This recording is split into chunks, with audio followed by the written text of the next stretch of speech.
Hi friends, ഇന്ന് പുതിയൊരു video ആയിട്ട് ഞാൻ വീണ്ടും വന്നിരിക്കുകയാണ്. ഇന്ന് ഞാൻ ഒരു നോർത്ത് ഇന്ത്യൻ ഡിഷ് ആണ് ഉണ്ടാക്കാൻ പോകുന്നത് കേട്ടോ. അതിൻ്റെ പേരാണ്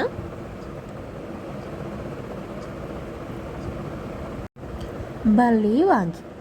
അപ്പോൾ ഇത് വയലറ്റ് കളർ വഴുതനങ്ങ, ഉണ്ട വഴുതനങ്ങയില്ലേ നമ്മുടെ, ആ ഉണ്ട വഴുതനങ്ങ വെച്ചിട്ടാണ് കേട്ടോ ഉണ്ടാക്കുന്നത്. അപ്പോൾ മീഡിയം സൈസ് ഉണ്ട വഴുതനങ്ങ കിട്ടുകയാണെങ്കിൽ അതായിരിക്കും കേട്ടോ നല്ലത്. എനിക്ക് ഇച്ചിരി വലുതായിപ്പോയി കിട്ടിയത്. അപ്പോൾ അങ്ങനത്തെ ഉണ്ട വഴുതനങ്ങ, ഇഞ്ചി, വെളുത്തുള്ളി, onion, tomato, garam masala, coconut. North ഇന്ത്യൻകാർ ഗ്രൈൻഡ് ചെയ്ത് നമ്മുടെ ഉണക്ക കോക്കനട്ടാണ് കേട്ടോ യൂസ് ചെയ്യുന്നത്. അത് റോസ്റ്റാക്കി എടുത്തിട്ടാണ് അവർ ചെയ്യുന്നത്. പക്ഷേ നമ്മൾ നമ്മുടെ സ്റ്റൈലിലും കൂടെ മിക്സ് ആക്കിയിട്ട് ചെയ്യുന്നത്. അപ്പോൾ നമ്മൾ പച്ച കോക്കനട്ട് തന്നെയാണ് എടുക്കുന്നത്. മുളക് പൊടി, മല്ലിപ്പൊടി, മഞ്ഞൾപ്പൊടി, പിന്നെ കപ്പലണ്ടി കുരു.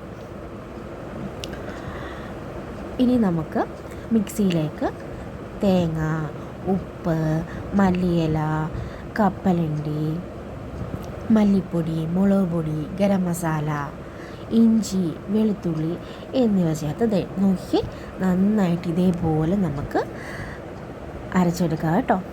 വെള്ളമാകാൻ പാടില്ല, കാരണം ഇത് നമ്മൾ വഴുതനങ്ങയ്ക്കകത്ത് നിറയ്ക്കാൻ ഫില്ല് ചെയ്യാനുള്ളതാണ്.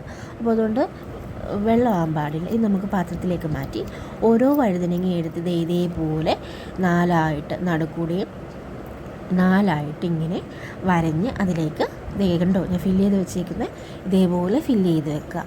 എന്നിട്ടൊരു പാനിലേക്ക് എണ്ണ ഒഴിച്ച് കടുകും ജീരകവും പൊട്ടിച്ച് അതിലേക്ക് ഉള്ളിയും ടൊമാറ്റോയും നന്നായിട്ട് വഴറ്റി അതിലേക്ക് ഓരോ വഴുതനങ്ങ ഇങ്ങനെ ഇറക്കി വെക്കുക കേട്ടോ.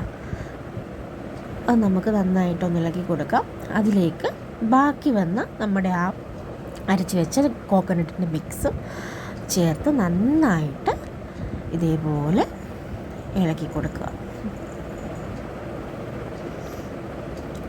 ഇത് അടച്ച് വെച്ച് കുറച്ച് നേരം കുറച്ച് വെള്ളം കൂടെ ഒഴിച്ചിട്ട് അടച്ച് വെച്ച് നന്നായിട്ട് വേവിക്കണം കേട്ടോ. ഇത് ഇച്ചിരി എനിക്ക് ഇച്ചിരി വലിയ വഴുതനങ്ങ ആയതുകൊണ്ട് വേവാൻ കുറച്ച് സമയം എടുക്കും. പിന്നെ ഞാനിതിൽ ഒരു പൊട്ടറ്റോയും കൂടെ ആഡ് ചെയ്തിട്ടുണ്ട്, കാരണം എൻ്റെ കുഞ്ഞിന് പൊട്ടറ്റോ വലിയ ഇഷ്ടമായതുകൊണ്ട് ഞാനിതിനകത്ത് ആഡ് ചെയ്തിട്ടുണ്ട്. അവനിതിൽ ഈ വഴുതനങ്ങ അതിൻ്റെ സ്കിന്നെല്ലാം പീൽ ചെയ്തിട്ടാണ് അവൻ കഴിക്കാറ്.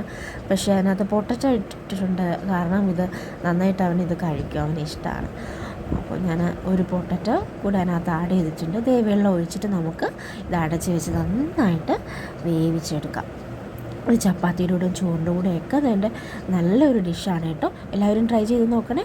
കണ്ടില്ലേ, നമ്മുടെ കറി റെഡി ആയതന്നെ. എൻ്റെ മൂടി മാറ്റി നന്നായിട്ട് വെന്തിട്ടുണ്ട്. എല്ലാവരും ട്രൈ ചെയ്ത് നോക്കണം കേട്ടോ.